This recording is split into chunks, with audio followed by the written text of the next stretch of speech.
everyone and welcome to today's video. So today we're going over the 2026 U.S. Senate Republican primary runoff in the state of South Carolina. Obviously, just a few weeks ago, we had the initial primary in South Carolina in the Senate seat where Darline Graham and Ralph Norman advanced as the top two candidates. No candidate broke 50% of the vote per election law in South Carolina, so a runoff is needed now to determine whether Darline Graham or Ralph Norman will win in advance of the general election against Democrat Annie Andrews.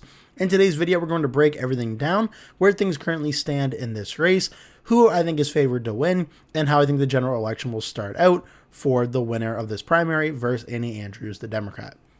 Okay, so first things first, let's get started here. Darline Graham and Ralph Norman. Well, let's take a look at the primary that just took place not too long ago. On August 11th, 8:34 p.m. is when the decision desk race was called. August 11th, primary day.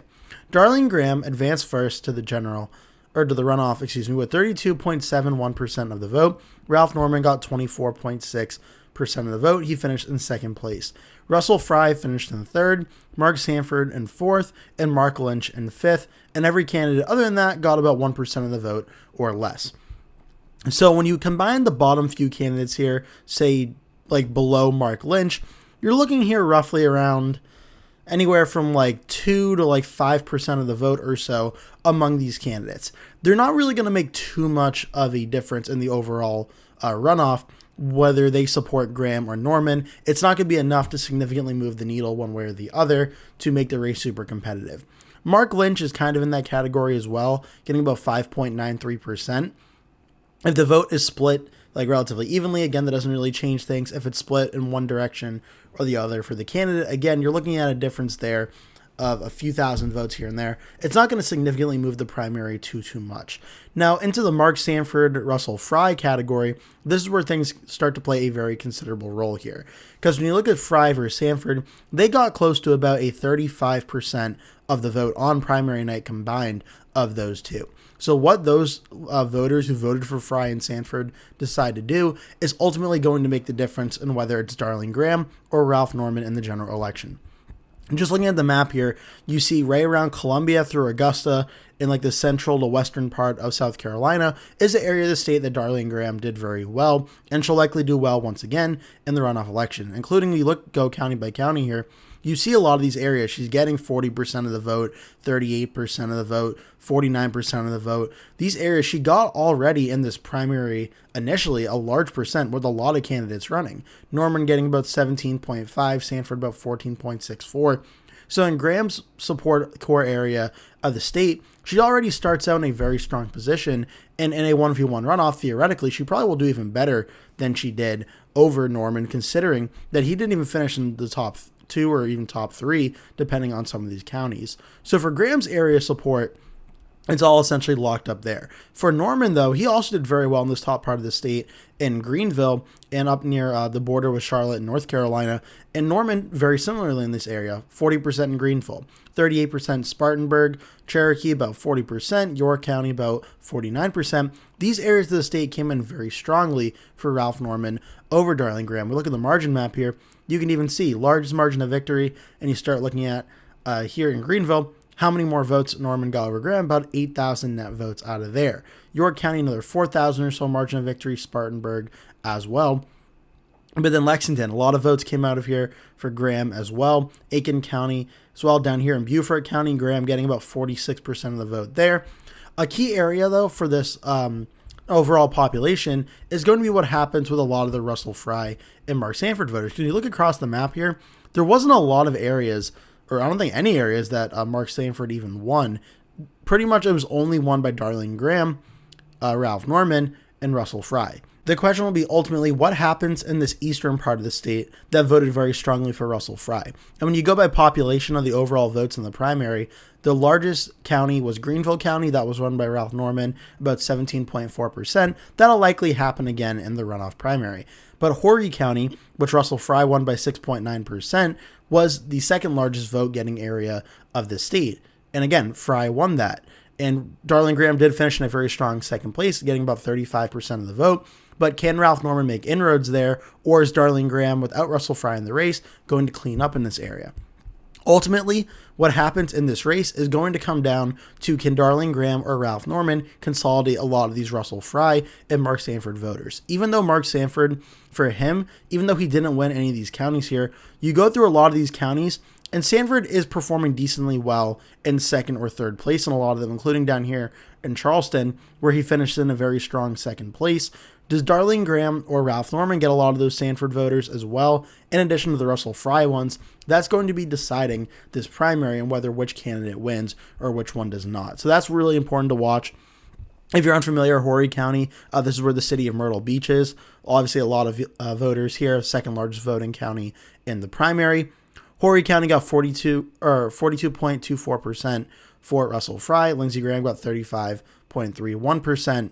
So definitely, obviously, very, very important here for Graham and Norman to get. And then you look more into these areas as well. Florence County, smaller, but Fry got 51.6% of the vote. Darlington, Fry got about 47%. Chesterfield, 44%. Marlboro, 56%. Dillon County, 57%. These are the key areas here. And going into Horry County and Myrtle Beach, Georgetown getting about 36.3%. Look at the top three vote getters, though. Fry, Graham, Sanford. Ralph Norman's really nowhere to be found in the initial primary in most of these counties, unlike the eastern part of the state here, until you get below Charleston into these counties. So if Darline Graham can continue to run up the margins, run up these numbers in these counties that Russell Fry and Mark Sanford did well in, that'll probably put the primary away for her and ultimately win it. While Ralph Norman, he's doing very well in this part of the state. This is the area that his current congressional district that he represents. If he can probably continue to do well in that area of the state. The question will be, though, can he make inroads in these areas that Darline Graham already beat him in, where Russell Fry or Mark Sanford was running in third place? Can Norman make inroads in those areas? And can he make inroads in these areas that Russell Fry won when Darline Graham finished in second in pretty much all of them? And I don't think Ralph Norman got above her in any of these counties for second place down through Charleston, where a lot of the voters in the primary are going to be. So that's going to be the main battle lines sort of drawn up for Darline Graham and Ralph Norman. In terms of where things stand right now from who's favored, well, we can look first at the kalshi odds, and we're going to go to a simulation in just one moment. Darline Graham, as of the day I'm recording this video, has about an 86% chance to win this primary. Ralph Norman's down at 14%. So the question we're looking at, well, Graham's such an overwhelming favorite here. What has changed since the primary to cause this, or has anything changed since then? The most notable thing that's happened since the primary here, since the first round, where we know President Trump already endorsed Darline Graham before the primary. Several U.S. senators did as well. Then the elections take place. Graham finishes first, Norman finishes second, Fry third, Sanford fourth.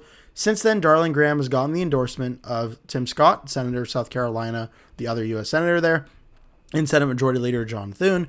But she's also gotten the endorsement of Russell Fry, the South Carolina's 7th Congressional District representative, who again just finished in third place, who's also a close ally of President Trump as well. So you can just kind of see the coalition start building here for Darline Graham of the voters and the people that were very loyal to President Trump, all coalescing around Darline Graham against Ralph Norman as the, or not the anti-Trump, but the opposition candidate in this race. It's starting to kind of set the battle lines here of how it's going. Ralph Norman does get the endorsement of Nikki Haley, but obviously nowhere near the margin of like President Trump or on that scenario. And then Mark Sanford ultimately declines to endorse the candidate in this race. So for Ralph Norman, who's going to need probably a lot of Mark Sanford's votes to win this primary, him declining to make an endorsement probably would hurt Norman a little bit more if a lot of his voters may seem to be in that same area of the state that went very strongly for Darline Graham over Ralph Norman, and then Russell Fry and Mark Sanford were 1, 2, and 3. It's just hard to imagine at this current point in time Ralph Norman getting a lot of these voters in this part of the state when Darline Graham, Russell Fry did very well in these areas, and Mark Sanford either finished in second or third place in a lot of these areas like Charleston.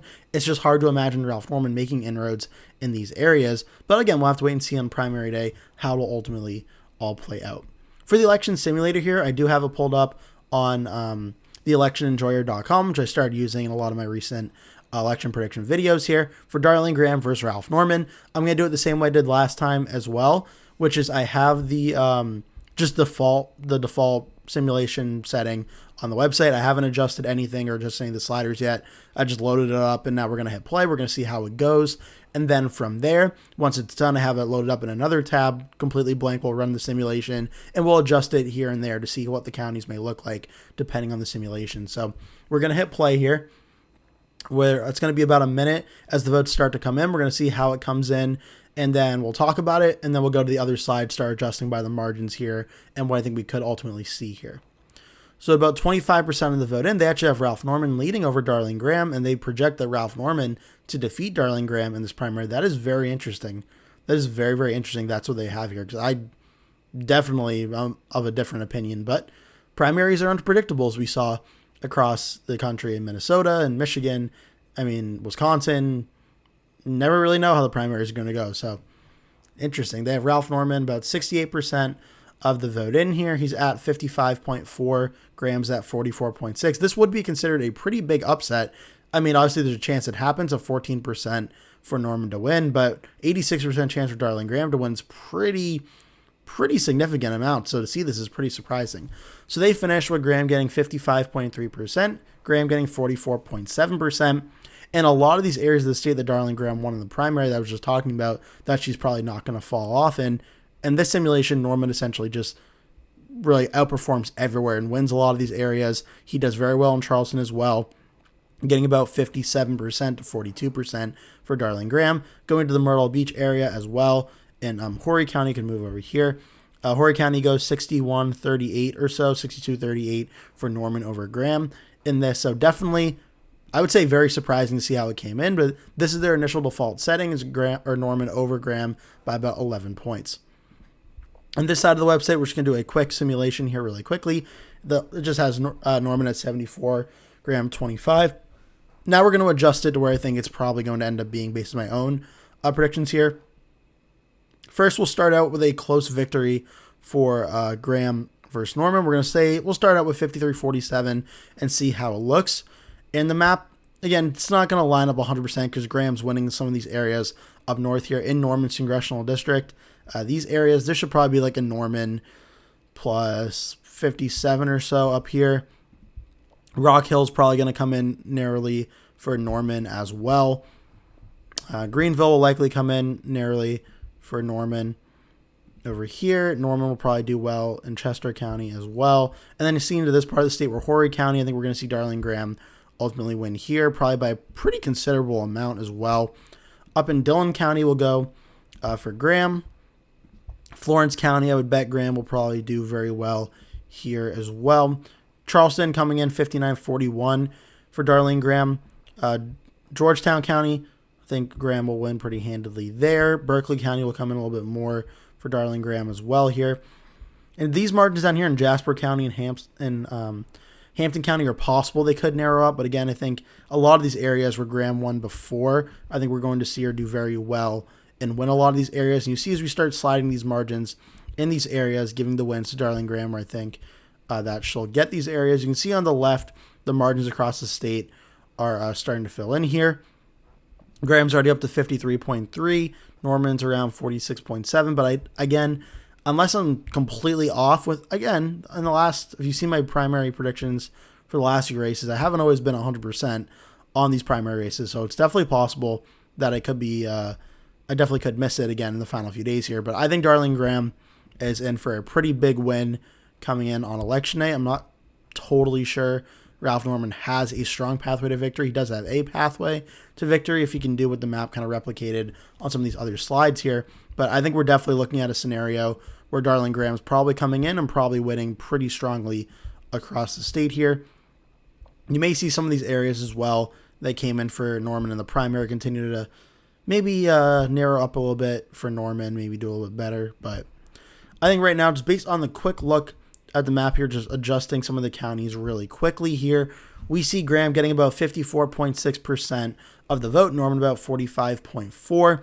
That's where it kind of starts off, I think, for me in these areas, is Graham getting the growth in this population here. I think we're going to see Norman once again do well in his congressional district in the northern part of the state of South Carolina. But I think Darline Graham overall is going to do well throughout the rest of the state of South Carolina in the core areas near Columbia, down through here through Aiken County, where she did very well the first time. I think we'll see her do well up along the east coast of South Carolina near Charleston up to Florence as well in this part of the state, including Horry County, which will probably do very strongly as well, maybe even breaking 60% of the vote here, and that should probably pad the numbers there as well. But yeah, I think, again, I could completely be off when the primary day happens, but I think right now Darline Graham's in for a pretty strong night. I think she'll win the primary election rather handedly, and I think we're in for a just pretty decently sized win for Darline Graham. She has the endorsement now of President Trump like she did before. Russell Fry, a lot of the national Republicans are starting to kind of coalesce around her, and I think there could be an upset, but I don't think this is going to be one of those where it ultimately ends up being one. I think Darline Graham does end up winning here, and for the prediction for the primary in terms of margin of victory, I'm going to put it right now as likely Darline Graham in between 5 and 15%, but would I be shocked if Graham wins by more than 15 points? Honestly, no. I think breaking 15% is certainly possible, but I'm going to leave it around that 11% margin of victory for now, but I think we're going to see Darline Graham win, and win, honestly, pretty handedly in this primary. Then for the general election, I kind of teased earlier in the video, but Darline Graham is likely to win the South Carolina election against the Democrat Annie Andrews on Decision Desk HQ. With a generic ballot of Democrat plus 6.3, it's still a Republican margin of roughly R plus 11 in the state. We can look here on Vote Hub as well, where they have the eventual Republican nominee favored about 10 points to win over Annie Andrews as well, so pretty much in lockstep there. On Race to the White House website as well, they currently have the projected lead about Republican plus 12.9 as well for Darline Graham over Annie Andrews. So a lot of consensus on the South Carolina Senate race in my own Senate map. I agree. I have it listed as likely Republican, which again falls in between that 5 and 15% margin of victory. South Carolina is probably going to be a Republican win. I don't think it'll break 15%, but it's going to be a pretty reliable Republican win. And on a Senate map with a lot of likely Republican Trump states that are becoming in toss-up and becoming more and more competitive, I don't think South Carolina is going to fall into that category. I think it's going to be more like a Florida, Mississippi, and maybe Kansas to Montana, but those are kind of a little tricky as well. But I don't think South Carolina is going to be too competitive, but it'll still probably fall under that 15-point margin.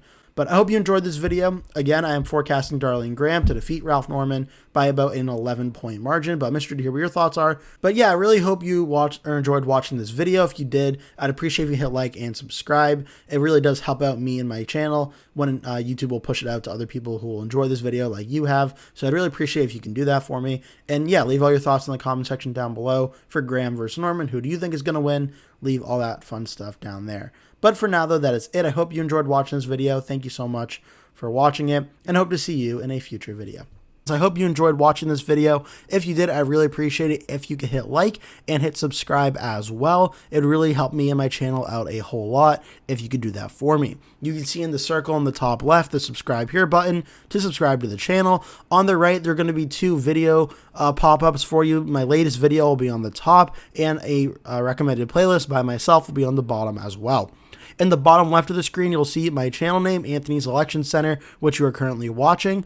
On my Facebook, Anthony.ElectionCenter is also there. And if you want to reach out to me on email, anthpredicts@gmail.com is my email. Feel free to pause the video if you need to. If you want to look for any of these, obviously in more time, please feel free. But for now, though, that is it. I really thank you all for watching and hope to see you in a future video.